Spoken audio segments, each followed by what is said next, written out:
mu gice cyatambutse mu nkuru inzitane twasize Lucas yaramaze gusoma lately nangwa se ibaruwa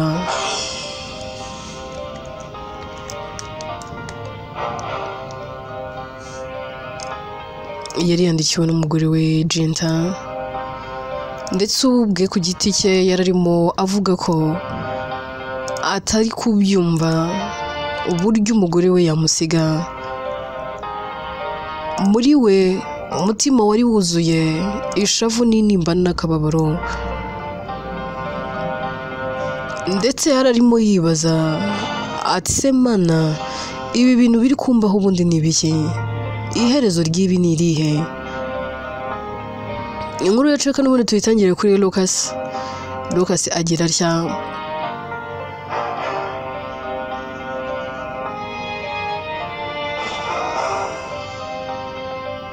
akajya kuri police station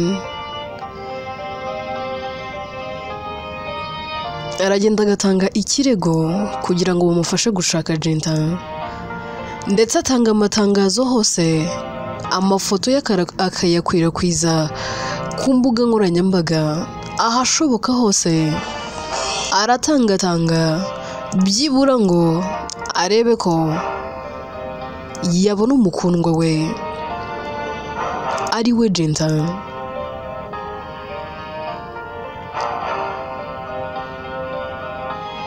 inyuma rero yo kuvayo aragenda agasanga Layla kamubwira ati mushiki wanjye ndagukunda urabizi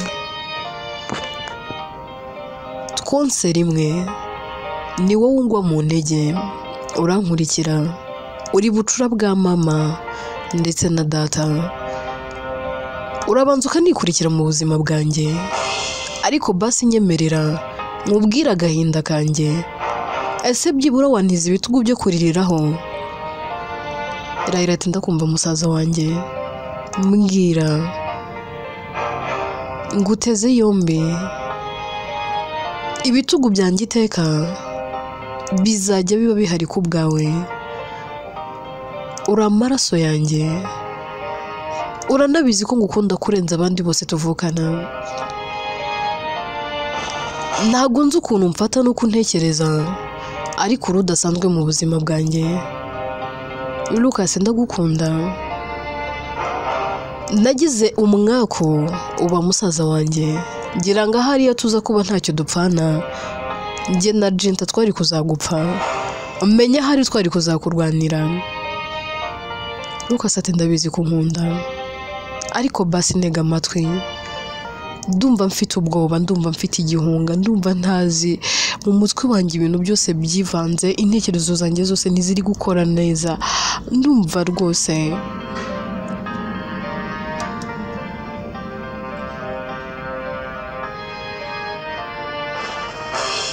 ndumva ubuzima bwancanze isi yanyikaragiyeho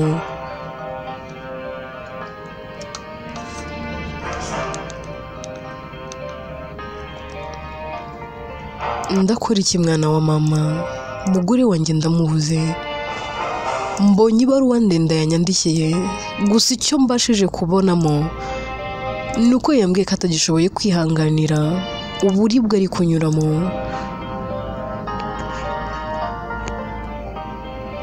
Layla ati ntumbwire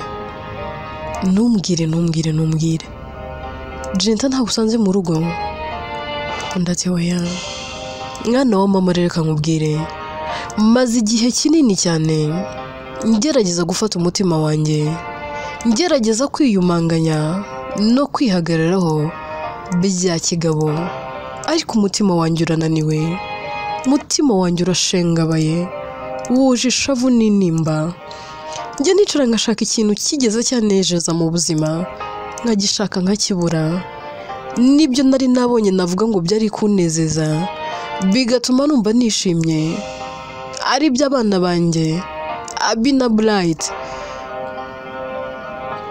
nabo bagiye mbareba ibaze ko nicaye aha ngaha biziki isaha n'isaha ngomba kuzika umwana wanjye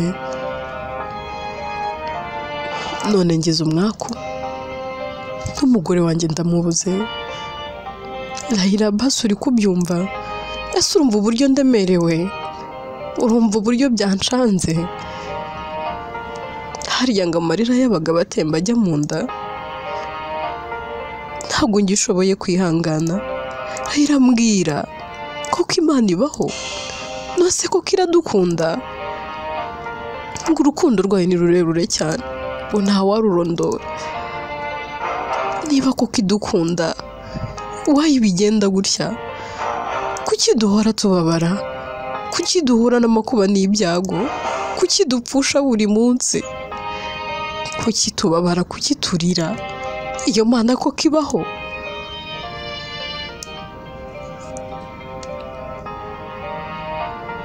Mu buzima iyo ukunda umuntu ntuba wumva ushaka akababara.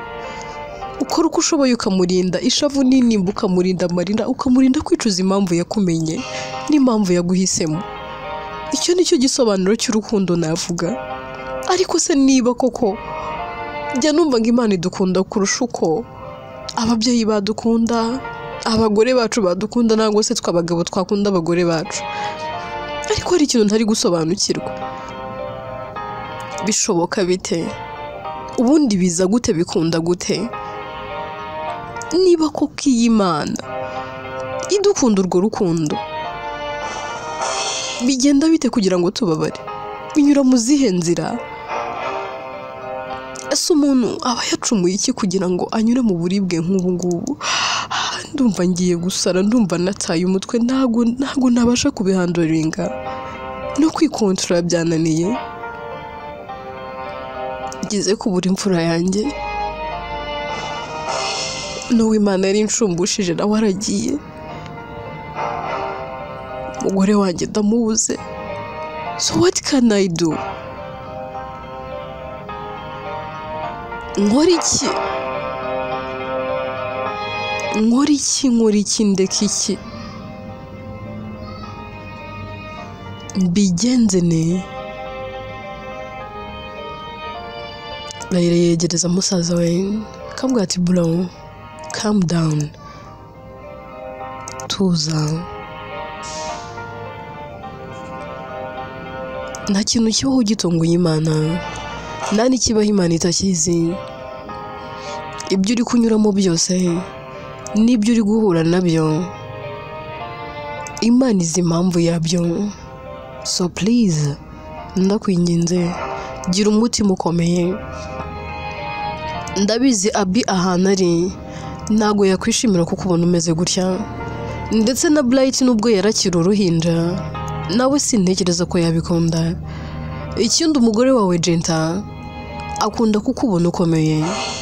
Komera ku bwa Jenta, komera ku bw'abawe ukunda kandi nabo bagukunda.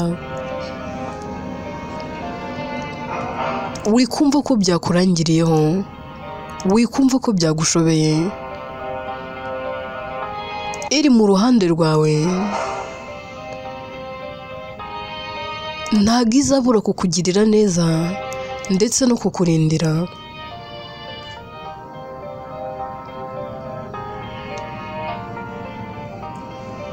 Rimwe na rimwe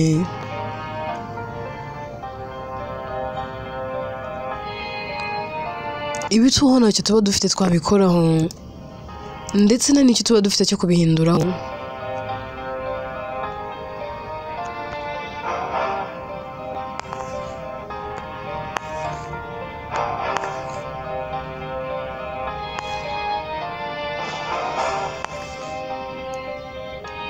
Uretse kwakira tukanihanganira ibitugerageza, cyane ko tuba dutegetswe kwakira ibyo tudashoboye guhindura.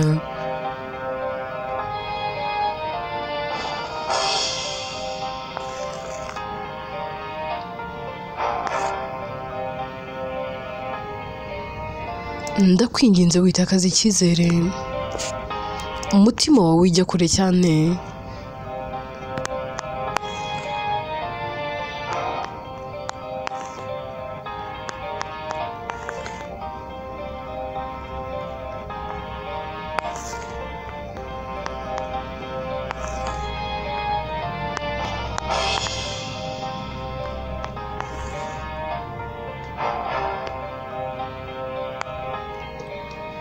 nibyo ndabibona kandi ndabyumva ntago worohewe, ariko please komera kugira ngo uzaherekeze umwana wawe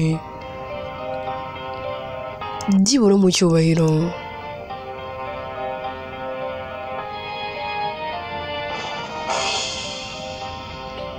Kandi ikindi tugomba gukora uko dushoboye tukareba niba byibura twabona Jenta. Erega nawe ahari ntago yorohewe, nta nubwo atuje.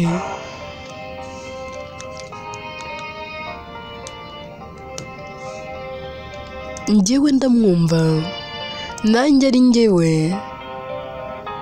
sinzi uko namera, sinzi nuko nabyakira. So rero ahari wamwumva.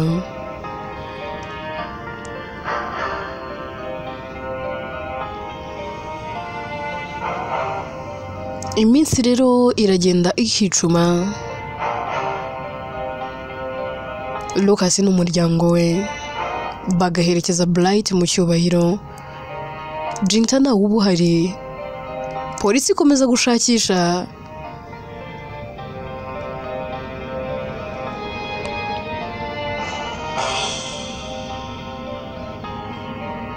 Ariko Jenta agakomeza kubura. Bashingira rero kuri letre yanditse, bakanzura yuko ashobora kuba yariyahuye kubera ko aba yaraburiwe irengero.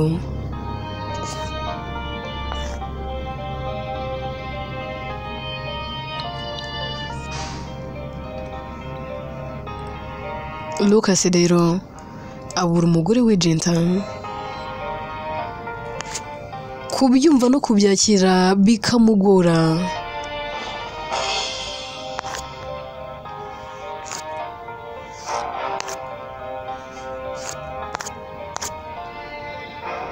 Ndetse we ubwe ku giti cye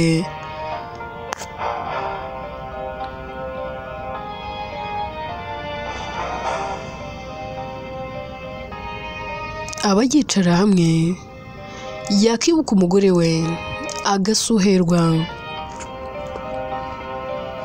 Imyaka iragenda ikihirika ikaba myinshi, Jenta nawe uhari, Lucas yaramubuze.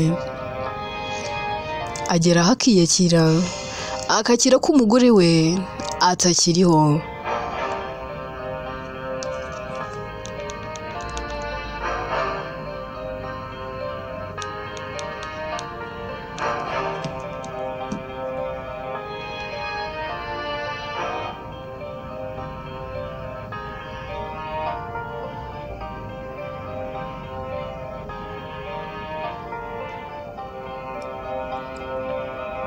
Umunsi umwe rero Lucas yicaye mu rugo, yicaye mu sitting room ari kumwe na mama we ndetse na mushiki we Layla. Layla aba yaranabyaye, afite umwana mwiza w'umuhungu.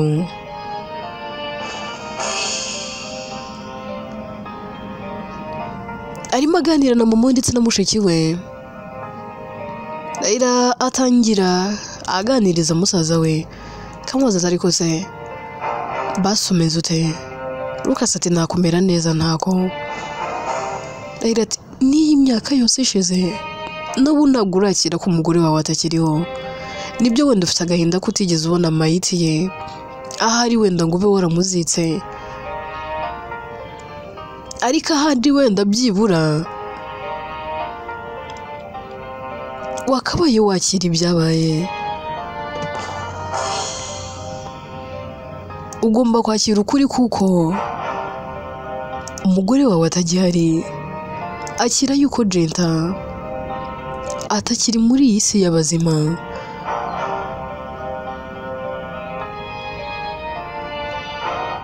Lucas ati Layla uri mushiki wanjye pe, ndetse ndanagushimira ko muri iyi myaka yose wambaye hafi, imyaka igera kuri 5 wambaye iruhande, wakongeraho indi 3 nari narabaye nk'umusazi. naragiye mu bitaro ari wowe undwaje byanyeretse ko uri umuvandimwe wanjye byimamo. Erega ntakubeshye kubyumva no kubyakira biracyananiye ndetse biracyanangoye. Ntabwo ndiyumvisha ko nabuze umugore wanjye umwe rukumbi nakundaga n'umutima wanjye wose. Raila terega nubwo twanze kubikubwira, mu myaka 3 wamaze mu bitaro umeze nk'umusazi, polisi yatugezeho. Ese basi noneho witeguye kubyumva? Ese basi noneho uri tayari tukubwira ukuri utigeze umenya? Imyaka 3 wamaze kwa muganga, hari byinshi byabaye. Hashize indi 5 uvuye kwa muganga. So rero kano kanya njye na mama twifuje kugira icyo tukubwira ndetse twifuze kugira n'ibyo tukuganiriza.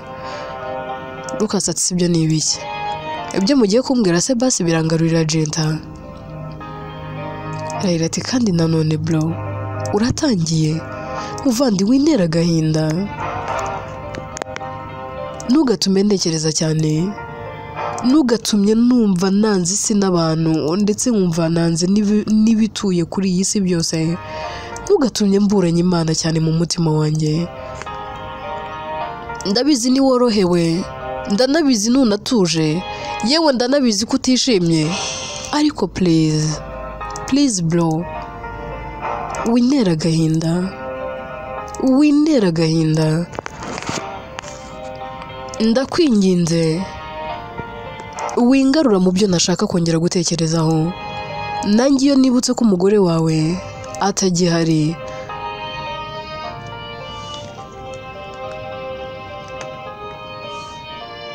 numva ndi kubura ikintu kinini cyane,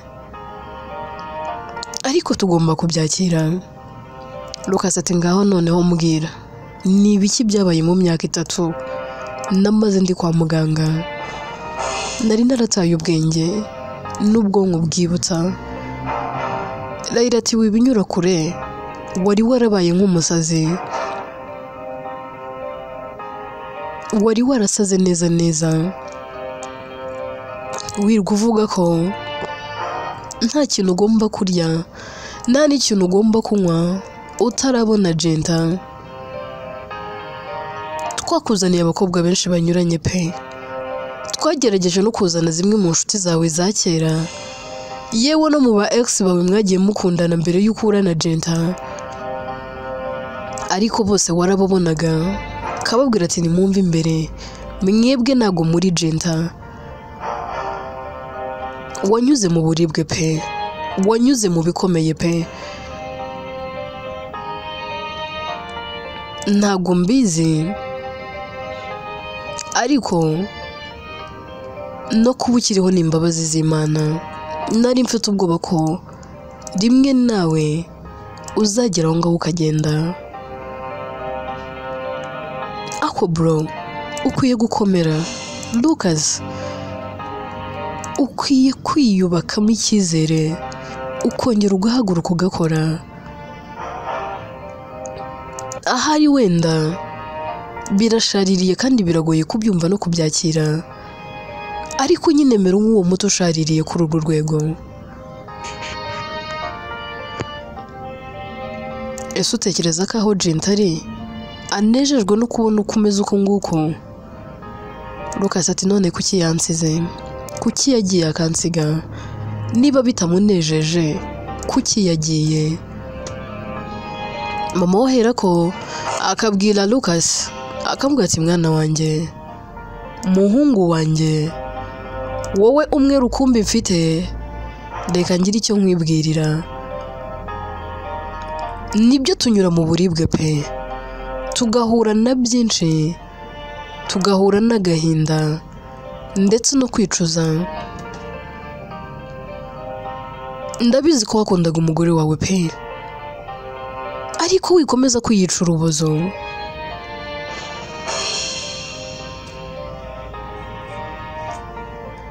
kwiyicisha inzara, kwanga kugaruka mu kazi, kwirwa uryamye bya hato na hato, mbese kumva waranze isi n'abayituye ndetse n'abantu, ntabwo ari byo byakugarurira Jinta.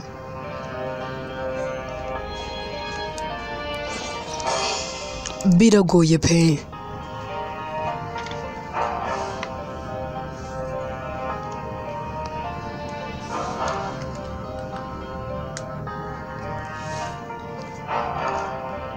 Ahari wenda iyo mu ijuru izagushumbusha.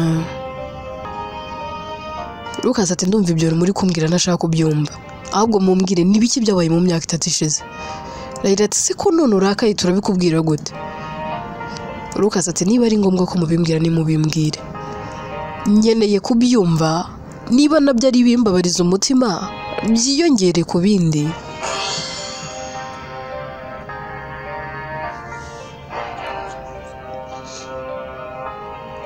Raila ati se basi witeguye kubyumva? Lucas ati mbwira yewe, ahubwo gira vuba. Raila ati bro, mu myaka 3 wamaze uri kwa muganga, polisi yakomeje gushakisha Jinta. Hama rero umunsi umwe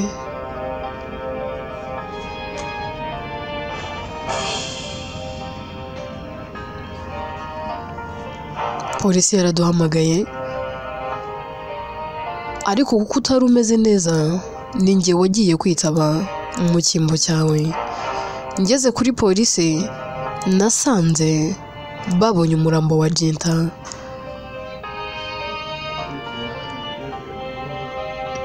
Lucas ati wowe ubwawe Jinta waramubonye yapfuye?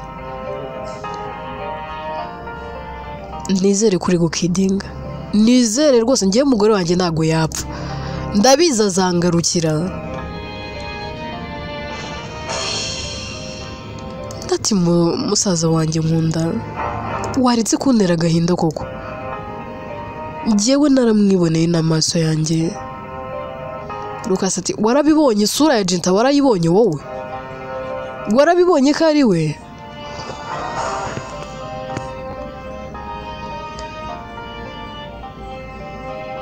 Ndati please, byose uri kumbwira ndi kubyumva, ariko Jinta twaramuzitse.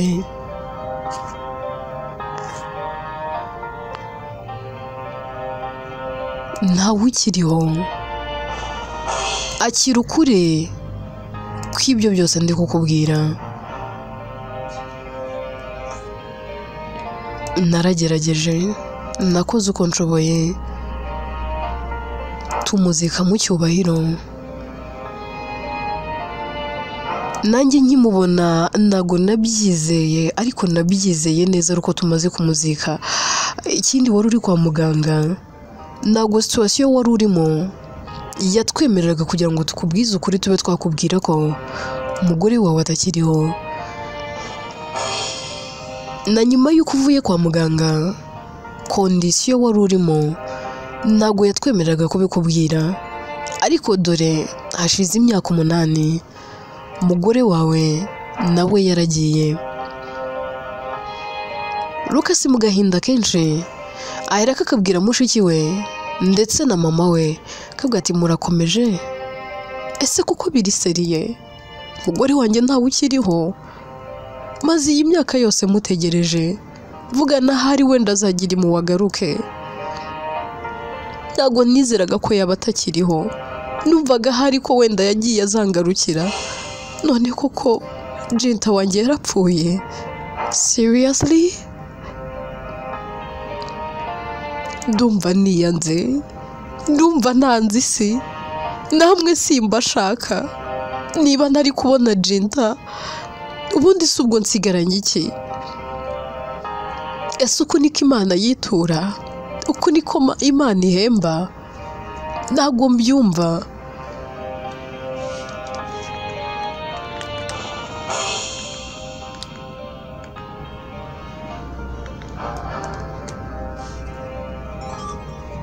Umugore wanjye yarayikoreye, yarayivugiye, niwe watumye mera ukomeza uko, yatumye nyizera, nizera ko ari Imana ishobora byose. none ndebera Imana irantengushye kweri.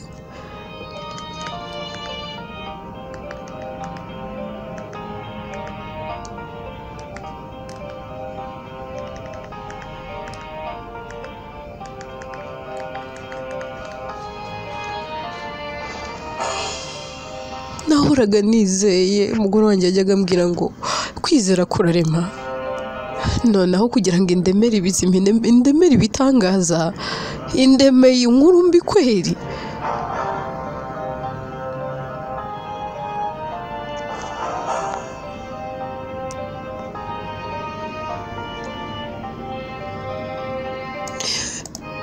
Can you imagine?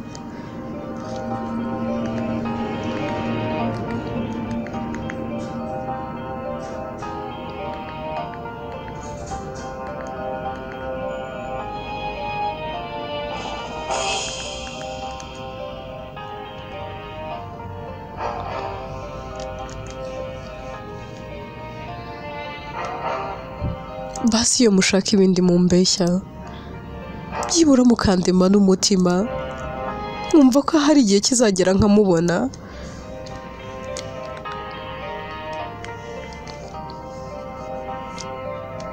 None namwe munkuriye inzira ku murima kweri, ariko ntago nabyizera Jinta wanjye ntago yapfa, ntibibaho ntibikunda, ntago bishoboka.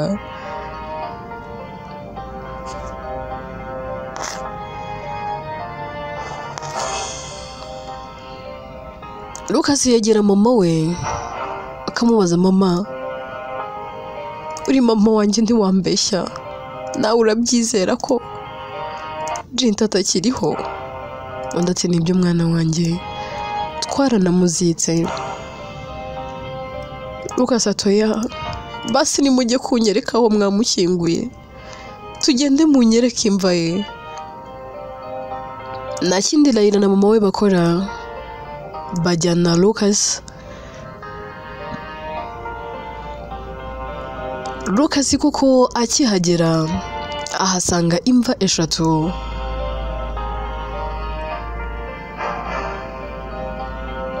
Hari iya Abi, Bright na mama wabo ku ruhande.